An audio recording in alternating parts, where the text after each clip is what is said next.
be honest, I feel very sad for President John Dramani Mahama.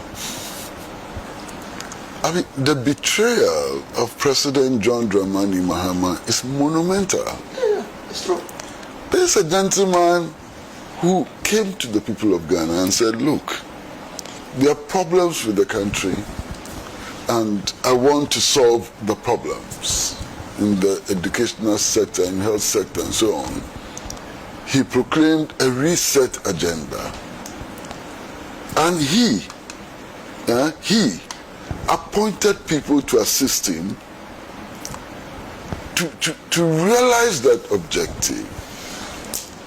And many of the people he appointed to help him to realize that objective, they don't just care. They don't care about reset. They don't care about restructuring the economy. They don't care about anything. All they care about is replacing him. What? Poor Mahama. Poor Mahama. And he's sitting there being held hostage. You know, and he's not been able to crack the whip. And they're dancing around him in circles and making nonsense of all the proclamations he has made. It's unbelievable. Visit the NDC social media platforms and see what is happening there. Who is talking about how to achieve the 24-hour economy? That's not their concern. It's about who is going to replace Mahama. It's so sad, it's unbelievable. So he appointed these people to help him leave a legacy. The people he appointed to help him to leave a legacy are saying to us that, oh, don't worry, very soon he'll become a lame duck. That's what they say. Yeah. They say, oh, by next year he'll be a lame dog. You have no power. We don't have to respect him. So let's start our campaign. What? And they're actually campaigning. Can you just imagine? Don't you pity President Mahama? It's so sickening, it's sad. And what does this tell the people of Ghana? What this tells the people of Ghana is that those at the helm of affairs don't care about us. They don't care about us. It's about themselves. Their ambition to become president. And sometimes I wonder whether they understand what it means to be president. Sometimes I suspect that it's about just driving in convoys with sirens and so on, the trappings of office. And quite frankly, David, some of the people who want to be president, look at them. Do they look like presidents? Do you think they have the capacity to be president? What is this rubbish? And it's happening all the time. In spite of caution by well-meaning people, it's getting worse. I know as a fact that the Council of Elders of the National Democratic Congress at some stage last year saw that this was causing a lot of problems and that it could divide the party, derail the party, and push the party into opposition, and decided to take some measures. I know what measures they took.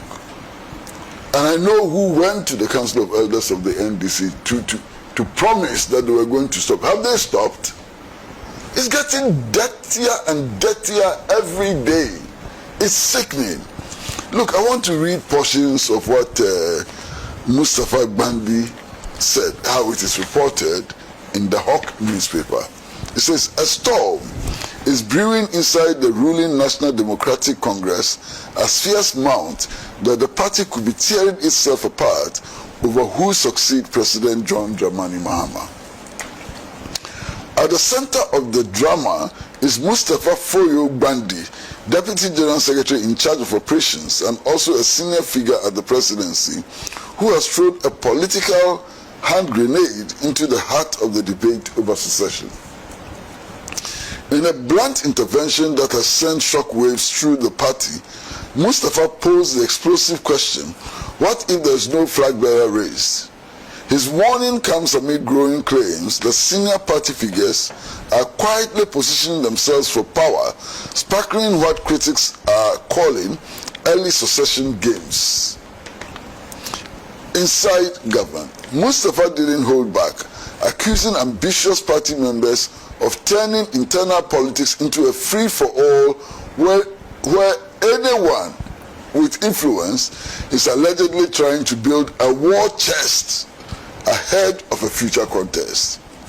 He warned that such behavior risks dragging the party into chaos, arguing that the National Democratic Congress traditional method of leadership selection should not be replaced with open, uncontrolled competition and so on and so on. You see, how can I disagree with Mr. Fagbandi? How can I disagree with him? If you look at all the empirical studies which have been done, anybody who seriously is aspiring to be president, to become presidential candidate of a political party which is serious about winning power, ought to have $100 million in his back pocket. Yeah, that was 2016. His or her back pocket. $100 million. CGD, yeah. So if that is at the back of our mind, and you see this flurry of people and so on, doesn't that frighten you? That 5 to 10 people think that they can raise $100 million from where? To go and contest. That in itself is very frightening. Okay? Now, anybody who declares that he wants to be a presidential candidate starts on the path of building the faction. Because it is A versus B versus C versus D. That already implies factionalism. And the factionalism is building up fast. Only 1.5 years after winning elections. It's sickening, it's dirty, it's nauseating. And I wonder why President Mahama continues to allow this to happen. I can't believe it. It's nauseating. Look,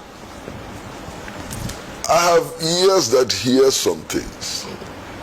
Today, if you go into the government machinery, some departments, some agencies, some setup is not working well. Do you know the excuse they give?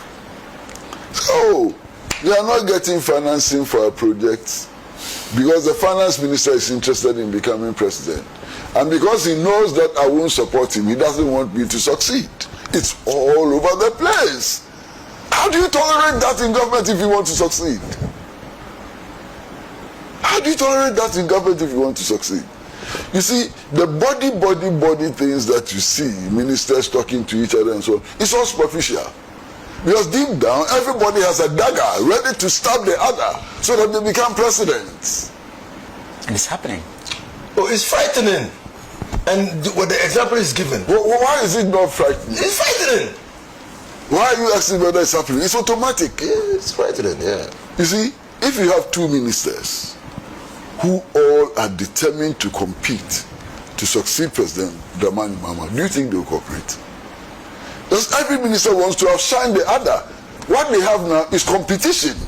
It is not cooperation, it is competition. And it is a very dangerous thing to happen. And you see, my brother, let's be honest, that is why me sitting here, my respect for somebody like Haruna Idrisu has increased. When all this started, he came out publicly and said, I'm not interested. What I want to do is to help the president to achieve his agenda. He set himself out. That is why sitting here, my respect for the vice president has gone up. You know why?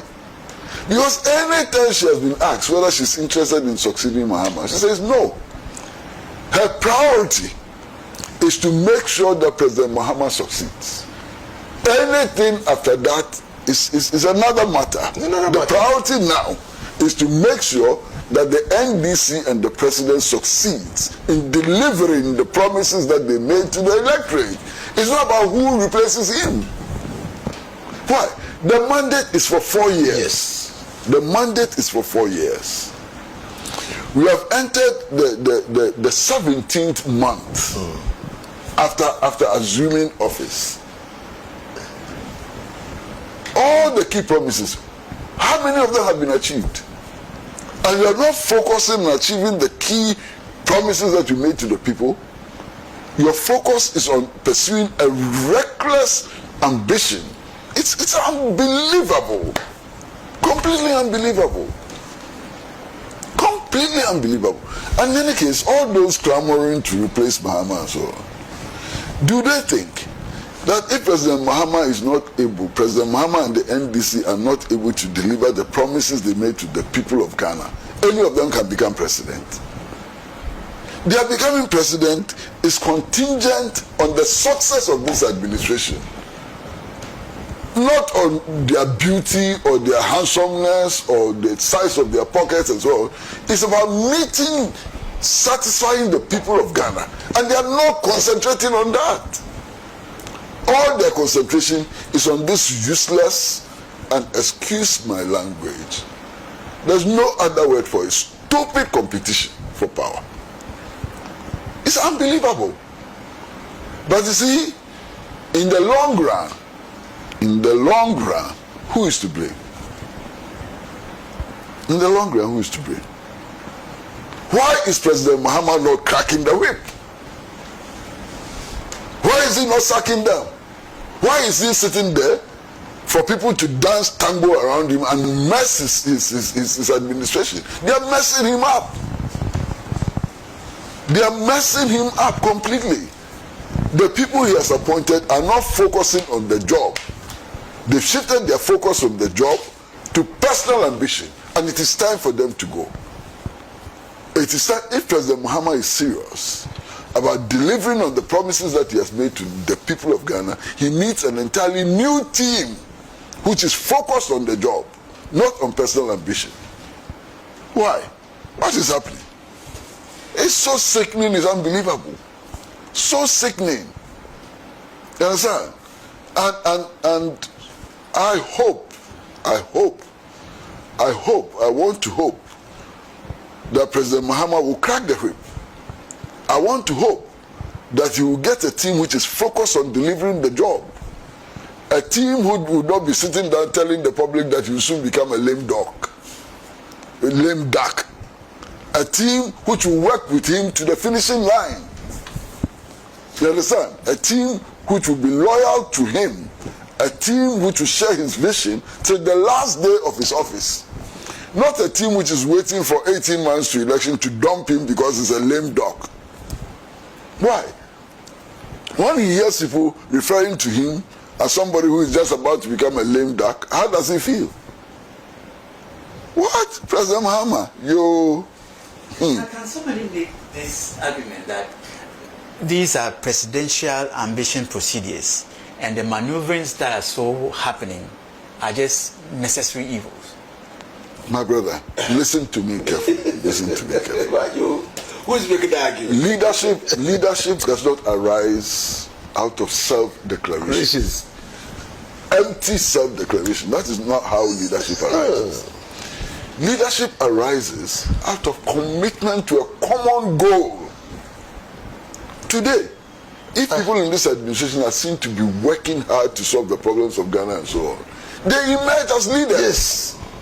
It is not because they are proclaiming themselves as leaders or they are paying people to sing their praises. That is not how leaders emerge. You know, and I made this point last Saturday. If you join a political party, it means that your personal interests and ambitions have been subordinated to the collective ambition and interests. You understand? What they are doing shows that they have no respect for their party. When you are given a political appointment as they have been given, it means that you have no right to think about your own interests. You have to think about the collective interests. It shows that the interest of the NDC doesn't matter. The interest of Ghana doesn't matter. It's their personal interest which is superior. You understand? And to do this at the time when there are many foot soldiers, many people who are sacrificing for the party, some of who are unemployed. Some of the people today who are struggling for your party are unemployed. Some of them in the last 17 months have not had any appointments.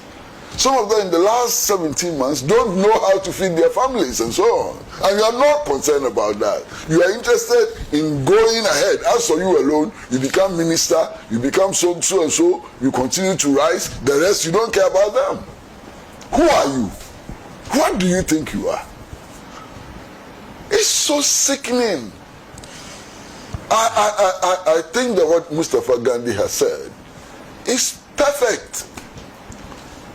They should listen to Mustafa Gandhi. They should listen to Callistus Mahama. They should listen to the same voices in the party and focus on the agenda, the national agenda. It will emerge. It will emerge. You don't have to preposition yourself. In any case, the party that we know. Watch the record of the NDC. What's the record of the NDC? Who became president because they maneuvered and did these kinds of things that they are doing? Nobody who did this in the party ever succeeded. Check the record. President Mahama himself, how did he become president? Did he do what they are doing? He didn't. In fact, I know as a fact, when President Mills decided on him as a running mate, and he was told, he was shocked. I said they had to negotiate with him. I can tell you stories. In fact, the first time he was told, he said, "Oh, why? He wants to go to school and improve his, educational qualification and so on." That was his first reaction. When he was first told. At that time, he was living in where is this place? Is it? No, he wasn't living in Jowulu. He was then living in this place. It's Legon. It's okay. You know, when the news was broken to him, President Mills himself, did he do what they are doing to become president? When he was approached by their hosts and so on, told that Mr. Rawlings wanted him, he was surprised. You understand? Why? Nana Jane Opokwa Jane. Did she do what they are doing? When Nana was approached by John Mahama, she was shocked. You understand? They should stop wasting our time. And wasting their time and the time of the NDC. There should be some restoration of values. We are a social democratic party.